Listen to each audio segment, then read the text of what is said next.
Hey, Karen Rands here. I am going to take some time as a solo podcaster today to talk about this whole hubbub of artificial intelligence. So sometimes, somebody like myself, not that I'm old, but I've been around a little bit and I've been around technology a little bit. And, the thing to understand that I think sometimes, there's been this I'll confess, I actually said to Chat GPT, why artificial intelligence? I said, why is it that everybody is freaking out over artificial intelligence right now? Like, why is there such a hubbub? Because, and I'm going to get into this in just a few minutes, but if you think about artificial intelligence, uh, it really is like the basic definition is, and it's been around since the mid 50s, okay, where the whole idea behind it was computer developing computer systems that could perform tasks that would normally take human intelligence. So like let's go back to human numbers, or oh wait, what's the movie? It's not human numbers, it's the I got it here, I looked it up. Hidden Figures, right? So back in the whole march to get to be the first to put somebody in space, or at least to compete against the Russians on that, we had computers, but they had to be fed information so that they could compute it, and it was these women that actually could do the math, that was the quantum physics of being able to figure this out so the computer could take it to another level. So what we've advanced to is that computers do those human tasks that are repetitive, or once you know that this formula exists, then you can let a computer calculate it applied to whatever new variables that you put in, right? So it's it's it really is just computers. So it's thinking like humans, but it's artificial. So, and then when you apply it to machines, machine learning is when machines have the ability to learn from the outcomes of the algorithms. It's just algorithms, it's formulas that have been keyed into a computer program to be able to figure things out. And then it learns so that it can get to an answer faster, or it can apply that differently. So here's the thing, and I'm going to come back to what Chat GPT told me. So I'm getting ready for. Right now, I'm recording this at the end of December. You may not. It's going to be in January, I'm sure, when you're seeing it. But I am. I was had this, and it's interesting that I had this magazine, 25 Ways Artificial Intelligence is Chasing Business, from Fortune magazine, the Fortune magazine, November 2018. Okay, November 2018. So that's 4 years ago, a little over, around right now, it's over 3 years ago. Yeah, no, 5 years ago. I need artificial intelligence to do math on me. 2023 to 2018 in 5 years. So 5 years ago, this is the stuff that they were predicting. And I thought it would be really interesting to sort of look at that and some of the origins to what we have now. And as I've been talking, because of all this hubbub and people freaking out, and yeah, I know there's the open, it's all the media about this CEO getting fired, and then everybody and all this kind of stuff, and making it more open. And then all of a sudden, we already had a whole lot of concerns about fake news and bots and things like that coming into social media, perpetuating learning from people and their interactions, predicting what they were going to be interested in, and then fueling their this is what happened in the 2016 election, fueling those, and on into 2020 with the Black Lives Matter, fueling their fears, and helping them, creating a situation where they could go down the rabbit hole, and they might think John F.K. is really alive or coming back to life, right? That's the crazy stuff that artificial intelligence under manipulative means, usually foreign actors trying to mess up the United States. They don't need to interfere in our election if they just interfere with our thought processes and what we believe is true and our belief in the system of whether our elections are valid, right? They can manipulate it that way. That's the danger of it when it's used wrongly and for nefarious reasons. But when you look at what and so that has become part of this media coverage has been, oh, it's going to change, and then there's the ethics behind it, because when it was just a scientific thing and not and for the improvement of our workforce, our our improvement of our productivity, just all the different things that it helps us in our lives, and in certain advancements it's good, but when it's used for bad, then it's not good. So how do you control that? And that's sort of the ethical considerations that are going on, because it what you put in is what you get out. And if a certain type of people that are putting in just what they know, and other people take that as the full knowledge, and it's missing stuff, then they don't get the full history. And keep in mind that Chat GPT or these kind of tools, they only go back to a certain amount. I mean, it's what is available on the internet that it can review and spit back out, and some of it's true, some of it's not true, and that's what it provides back when you ask a question. But it only goes back to like 2012.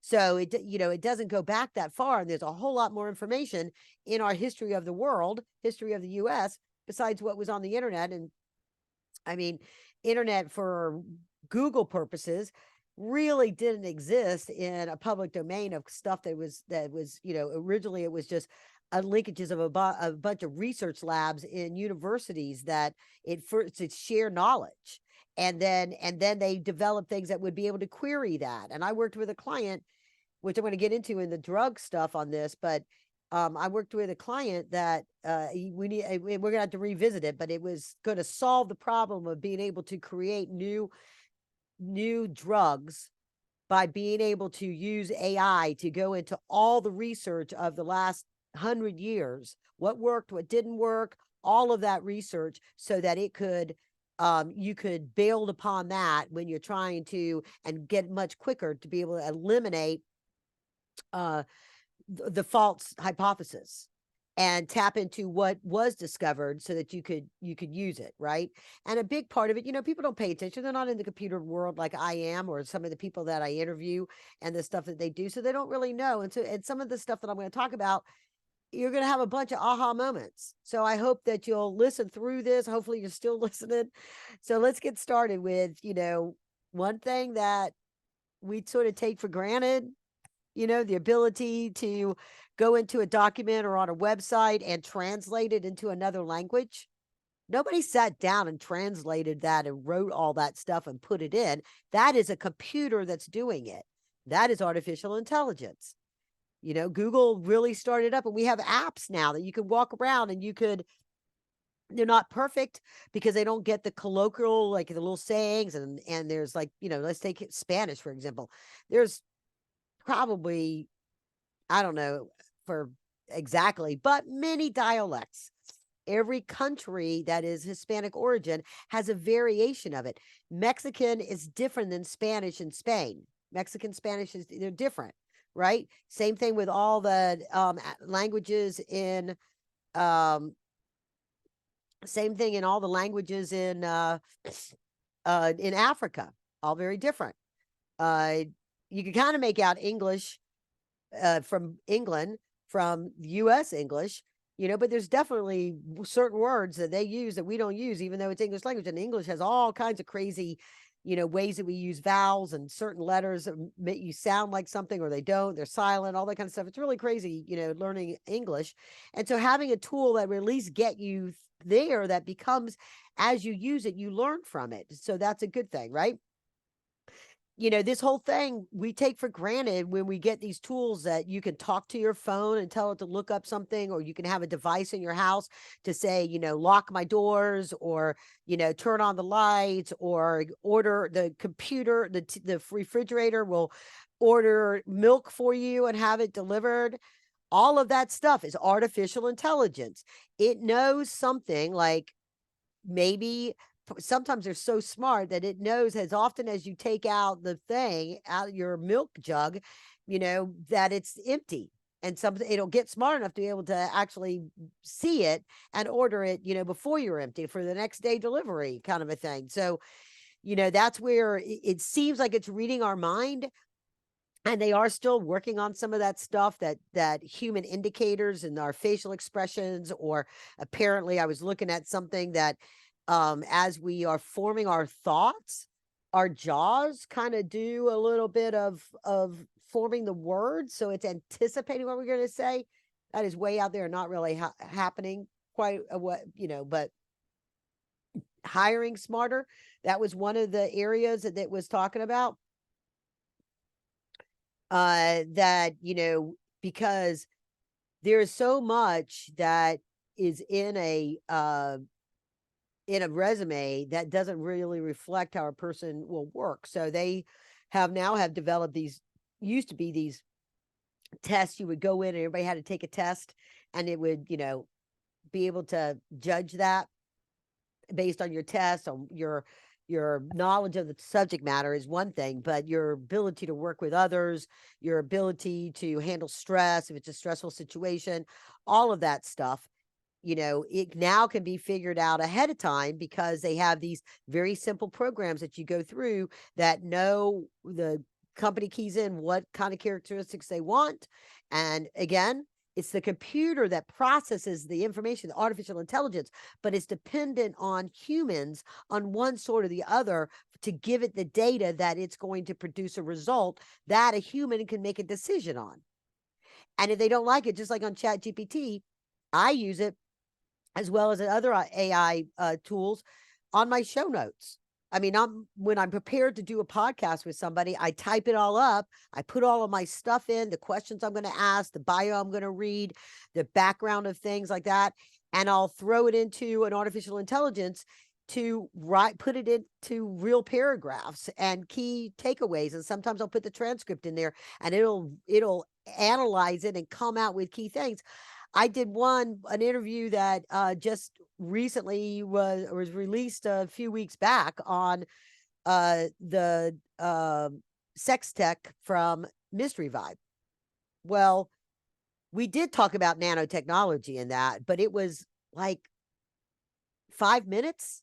For some reason, that particular rendition of the thing, it kept putting nanotech as a keyword, and nanotech in all these different things, and the titles, all that stuff, when it wasn't. It was all, I asked if he was going to be using new technology like nanotechnology in the creation of the materials that they used as for their devices. And he was like, it's not far enough along. There's not an economy of scale on nanotechnology, so we can't, but we will be monitoring that to see. That was the extent of that conversation. But the artificial intelligence didn't get it right. Fortunately, I knew what the podcast was about, and I went in and I modified it and changed it and came up with, what it was about. Right. So, you have to understand, it will not replace humans. Now, one thing that people do get nervous about, because they do have this stat that 72% of the people, and this was 5 years ago. It's actually a higher number. It should be higher, because people should be much more afraid of that. But 72% of the people are concerned that robots will take over their tasks. Well, yeah, if it's a manual labor job that can be done by a computer, and it doesn't take any specific skill tech to do it, human decision processing, or, flipping burgers, things like that, that can be done by a computer. Now, we all know that in a stove, it's different. Like, there's different temperatures and things like that. And it takes a human to kind of know some of that stuff.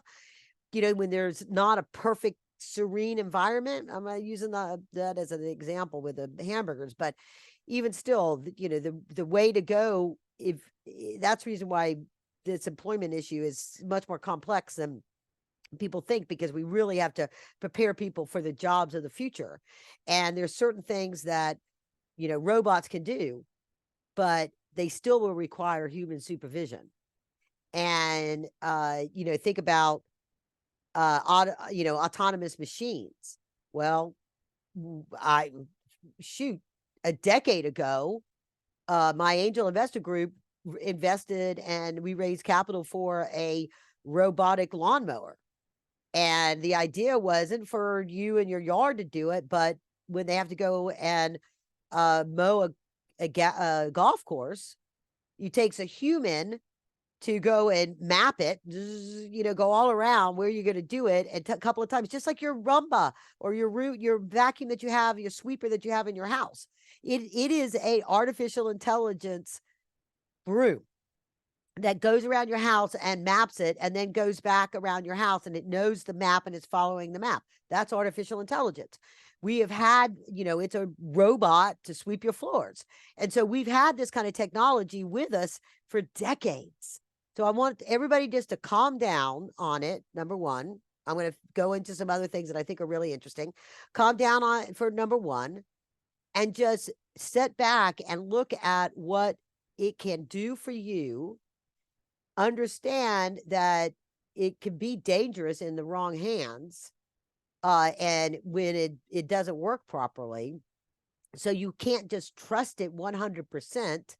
That's why smart cars are still not available all around, because and I'll tell you this. So how do smart cars get around? Well, we have Google's been mapping the world for a long time. And so, and GPS, we look on our phones. We have our things on our phones or on our computers in our cars that tell us how to get someplace. And it can look at the traffic patterns, and it can tell you where there's an accident and all that kind of stuff. And because it integrates all different kind of data points to give you that information pretty much for free.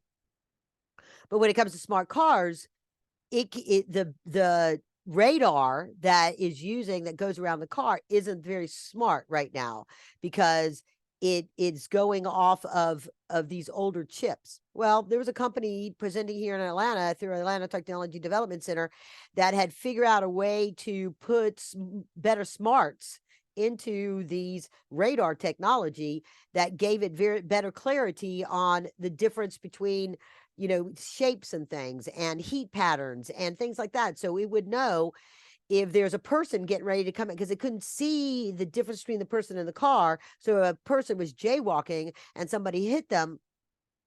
But now the car, the cars that are smart where you're driving them know, because it has a sensor of distance.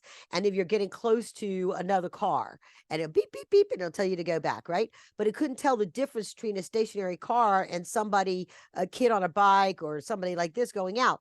But with new technology that makes that radar smarter, it would be able to tell that there's a human being, a dog, or something like that, and slow down for it, before it gets there. So, it's getting there, but old technology is still old technology that has to be enhanced to be able to be either integrated. It's too costly to replace all the radar that's in these things or in these cars. It's better to make them smarter, because they're old radar technology. All right. New edge for investors. So one of the things, if you've been listening to my show, Andrew Ihorn, a couple weeks ago, we did a podcast, and his company is Level Fields. It uses AI, but different than the way, because in 2018, they talked about Bloomberg and Fact Sheet Research Systems, all of these companies using machine learning, deep learning, NLP, all this stuff to try to predict what would happen in the stock market. But we can tell, like, and they also, for amateurs, to be able to get advice on what should buy, and that's what birthed Betterment and Robinhood. Charles Schwab uses it, but they still can't really. If they could truly predict, you wouldn't have. It'd be one day to see is all the wild fluctuations in the market, because these machines are telling people to buy and sell. And it does a trigger event. And so there's like this snowballing effect on it, because all these computers It starts to see a market down and sell, sell, sell. You remember trading places, right? Sell, sell, sell, buy, buy, buy, sell, sell, sell, buy, buy, buy. So it just happens faster because computers are predicting it and doing it. But what level fields does is it predicts based off of other things. And it looks at outside factors like war, for example, or major natural disasters, or terrorist attacks, or disease outbreaks, or things that happen, and anticipates based off of all the history. So this is where it's learned of what happened when similar events happened, which sectors sold, which sectors thrived, and then produces a predictive model based on that. Versus so it's looking at outside factors versus just trigger events of what's happening with different sectors. So but there's still, one of the reasons why I keep trying to convince people to get involved in angel investing is that sectors, future opportunity, that's hard to predict. I don't know if we'll ever really be able to predict that with artificial intelligence or anything else. But you do know that when you put your money into Inside Secrets to Angel Investing, for those that are watching, if you when you put your money into a startup that is solving a problem, their money goes into solving the problem. When you buy and sell stock, the company doesn't benefit, only the people that sold the stock. The company doesn't get any of the money that when you buy it from, somebody else on Charles Schwab. So it doesn't. And so you could have invested in a stock that you've done lots of research on, everybody told you it was a good stock pick, and then all of a sudden it drops for no reason, that the company lost any sales, didn't anything illegal, nothing, but their stock value drops, and it can take you years to get that stock value back. And not every company succeeds, but if you use the methodology that I teach in the Compassionate Capitalist Wealth Maximizing System for the Angel Profitability Blueprint, hey, got my little infomercial in there, then, the whole idea is to predict what will happen with the company and how they're solving the problem, and you being passionate about it, that it's a problem that you're trying to solve, that you would like to see solved. So you invest in that company, but you also do your research that says how many companies. This is not I didn't know a company could solve that problem. Let me go see if anybody else is working on this. Let me spend a minute, not immediately invest, and see what else is happening out there. Use my network, use my online platforms to see if anybody else is solving that same problem, and then which one is solving it in the way I think is best. That's fundamental. Hey, you don't even need to take my course. You download the fundamentals. All right. So then you've got this whole idea about the robotics, right? As I said, the 72% on that.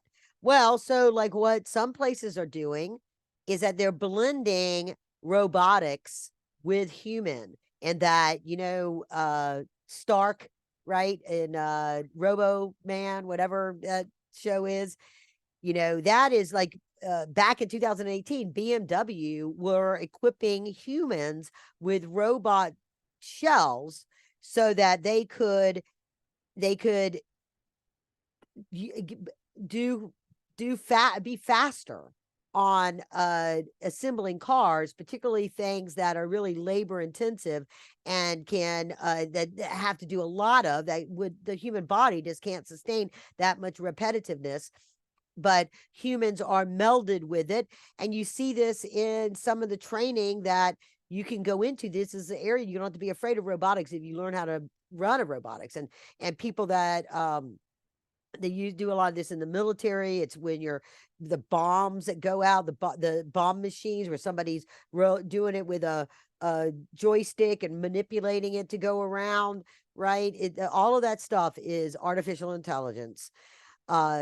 The power of clean energy. So one of the things about windmill, yes, it can produce a power when it blows, but why not? And Siemens has figured this out back in 2018. Let's use predictive weather patterns so that our turbines will go on or off or adjust for speed or do whatever based off of the predictive weather patterns, and have a more efficient gathering of sustainable energy, right? So there's we have concerns about fatigue with pilots, fatigue with bus drivers, fatigue with truck drivers, fatigue with doctors that might make a mistake because they're tired. Well, they have the ability now, because machines using artificial intelligence can be attached with sensors to a body to start to predict when somebody is going to start to get fatigued, have less cognitive ability to make decisions. Even this technology we have to predict your sugar level of when you should eat something or not eat something. That's artificial intelligence. It's so much a part of our lives that we've been using. And when it's a simple thing that's a glucose measurement, and it knows your history of how you drop at midnight, so it would advise you to eat something before you go to bed so you don't have problems when you're sleeping, or just during the day. The ad on TV says, can I eat this meal? What is my thing? Because I'll have problems later. And if, it can tell you that stuff because it knows your history, how your body metabolizes things. And, that's how it's helping the medical system. Drones, bombs, smart bombs, right? We, separate from whenever, hopefully, when this airs, we are not still in a horrible war in the Middle East with thousands of people being killed with dumb bombs. And just, that part of how the US was able to effectively pinpoint and isolate and do stuff that minimize civilian damages, but just targeted the terrorists that had killed so many people here in the United States and were continuing to want to threaten the United States, was with smart drones, right? And that's a person that's controlling it miles and miles and miles away, but they can't really see what's happening just through this thing. They use the algorithms, the machine learning of that drone to be able to identify a very precise target and a heat map. That's artificial intelligence, right? So war is inevitable, but if we can affect the cause of war and minimize the heartache and the damage and destruction to innocent people, then maybe we have less war. That's the whole part of why, our defense industry has been a way to thwart action of lessers that know that we have that kind of technology. It's just good, bad, and indifferent. It is a reality of that kind of a thing. So, and so then, when it comes to smart transactions on the financial system and being able to, this is where and uh, blockchain and artificial intelligence become really important, and actually works well, okay, to prevent fraud in contracts, fraud in real estate, particularly in real estate, with people squatting and trying to take over, in managing transactions where people are embezzling funds. There's these kinds of things that happen because a person is smarter than a computer and finds a glitch. But when you overlay blockchain smart contracts on there, decentralized, so that it's a redundancy and it's not one point of attack to get the information. You can't break a chain of authority and command on a transaction. You can verify identities of the owner of whatever the asset is, because it's been verified and it can't be broken. It can't be artificial, however that's done, biometrics or whatever else. And so that all becomes part of how we will be safer in the future when things like blockchain. Now, that's not crypto. Excuse me. Crypto is just an application on blockchain, but smart contracts, the infallible ledgers, supply chain transparency, where does it come? When does it arrive? What, all of those pieces to really know when, predict the delivery of something. but also the manufacturing of something, everything within that. Is it a black market product? Is it a legit product? Auditing and compliance, all of that is part of what it will be better in the financial markets in the future when they are able to load this up. Okay. And the call center, man, won't we all be happy when we can actually talk to a computer like a human to get to where we need, and you don't have to keep trying to rephrase a question because it doesn't understand what you're saying, or that particular algorithm hasn't been coded in. It's, most voice response systems are coded to listen for keywords and then make a judgment based on those keywords on where to route you. And, it would, but, they're not that smart yet. It hadn't gotten there. It's better than it was, better than it has been. It gets better all the time. I worked with a company raising capital for them. They went through my coaching program on how to raise capital, decided not to raise capital based on my advice that I gave them and their go-to-market strategy. They were able to do that organically. He sold the company couple of years later for millions of dollars, came back and became an angel investor with us. But they, in that particular case, it was a voice response that was pre-programmed, and it was for apartment complexes to be able to recognize that language and then schedule a maintenance call, create an appointment for a tour, basic stuff like that, that it was doing at the time. And there wasn't anything else like it at the time. So, that's where, things are going up. Recruiting in professional sports.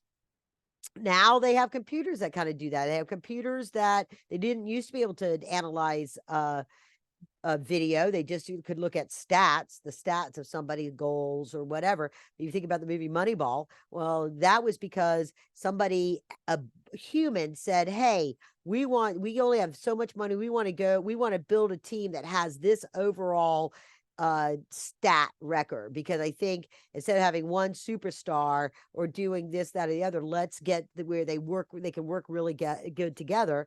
And they went on to win, right? Well, now they're doing that with computers that are looking for, different types of characteristics and different types of skill sets within who they might be targeting, recruiting for college or professional or things like that.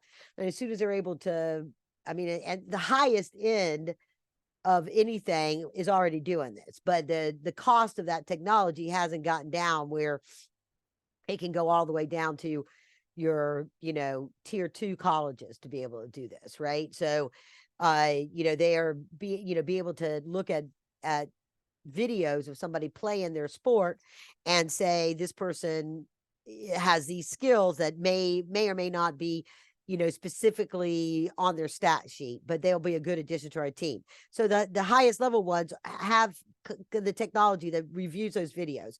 It still takes a coach or a recruiter it helps the recruiter get through, instead of 100 hours of videos, they can look for the highlights of why did this computer say this person had the skills, and then here's the justification, the clips for it, and that person that has a decade of experience can say, yeah, that is a good skill.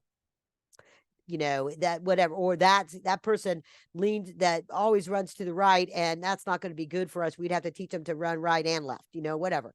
You know what I mean? That's it. I think, at least for the time being, humans are still going to be very much a part of this. All right. So the last thing I want to talk about is, one thing that I really would like AI to get better at is drug interactions. It is amazing to me how many times, and the doctors, there's applications out there that have been trying to solve this problem, and maybe with the advent of artificial intelligence, they're going to be able to solve this problem, where a doctor, a neurologist prescribes something, a urologist prescribes something else, a cardiologist prescribes something else, and none of them talk to each other. And it turns out that the drug interaction of these things causes something else that becomes another problem. And being able to look at your history of taking that drug, the changes of your health over time, and the interactions to be able to say, oh, not this drug, this one. Or instead of, I know like when my dad was first diagnosed with Parkinson's and a little bit of senility, the standard thing was this pill, once a day, right? Well, my sister-in-law took a very detailed document of the reactions, right after it, how long it took, and decided to start breaking the pill up in like half segments, break it at half doses, throughout the day, kind of a thing, to give them a consistency over time. And my dad, went from being basically a bed vegetable, if you will, not really being able to walk, not having very much energy, to dancing again. So his last number of years of his life were extremely happy and active. And then he had a fall, got put into a hospital that didn't have the documents from the doctor, because the doctor had approved what my sister-in-law was doing, but it wasn't in the show notes. I mean, it wasn't in his medical record. So they went back to his old thing. Man, he was like, they had no idea who anybody was when they came to visit him. They were going to like put him away, just write him off as not being no longer able to take care of himself. He was full on, didn't recognize anybody. He was hallucinating, all that kind of stuff. I had the same thing happen with a dear friend of mine when she was going through her chemo and radiology and the steroid that she was on, and her, the doctor couldn't get in to see her to say, don't give her that steroid. And she was all crazy until that they finally let her mother in to see her, because she was, just craziness. Right. And so when the medications got right, because a human knew how to do the medications, then my dad got out of there and went on back to being the guy that could play a card game and think of this and do all this kind of stuff. And it was just the medications. So, that's an area that I think we can be much smarter and better at our medical health when we start to let the systems talk to each other, learn from each other, and predict what will happen based on certain things. So with all of that, I want to say thank you for tuning in. I hope that this has been helpful for you to understand some of the really good things that have been a part of our life, that have improved our life as a result of artificial intelligence and machine learning. And, look at, if you're a stock market investor, look at it. My understanding is that there's a gazillions of dollars from venture capital being thrown into it. It's going to be the next bubble. So if you're an angel investor out there, you're a VC out there, be very, very hesitant to jump on the AI bandwagon when it comes to making an investment in a private company. Don't get caught up in the, pets.com scenario of, unless if you're uncertain and there's so many things, then take that $10,000 that you were going to put into one company, or that 25,000 you're going to put in one company, and put $1,000 into 25 AI companies. Hedge all your bets. Bet on every number, right? Because until you yourself have done a deeper dive and really thought through how AI is being used and the AI advancements, there may very well be something that's being used behind the scenes that is being used internally by a company that's developed it. Oh, I forgot to tell you. Yeah. So you're talking about like the smart contracts with mortgages. So I wanted to say, because my other podcast, Irene Cremations, he's developed his own AI technology that he uses in house to make the funeral director that much more efficient. It listens to the answers and the questions, and then it creates the documents that have to be filed with the state for the cremation and the funeral. That's the same thing that many of the mortgage companies have been using, but they use their own version of it. So there's going to be, now if that company ever decided to commercialize it and put it out for all of the funeral directors to use, that would be a viable product. Or you invest in a company like that because they're not seeking money right now, but you invest in something like that because they are using AI to be a competitive advantage, level fields, to be a competitive advantage against other people that are just using regular thought process or something that's off the shelf. It's unique to that business model, unique to that business problem that it's solving. And so that becomes something that is, really powerful to think about from an investment standpoint. So think through the whole evolution of how artificial intelligence would be used to solve a problem in the business that you're looking at, or to solve a business, a problem. And if you think there's something that's redundant that you like, man, this is something that I have to do over and over and over again. I have to key these numbers in over and over again. I have to do this, whatever you do in your job, or you see somebody, somebody in your family or friends that has a redundant job. Well, then look at a solution for that, because chances are there is a solution coming that would automate that, whether it's through artificial intelligence, robots, or something like that. But, you know, it is a hot area, but it is right now, they're already predicting it's going to be a bubble. So tread lightly and onwards and upwards, and have a great day.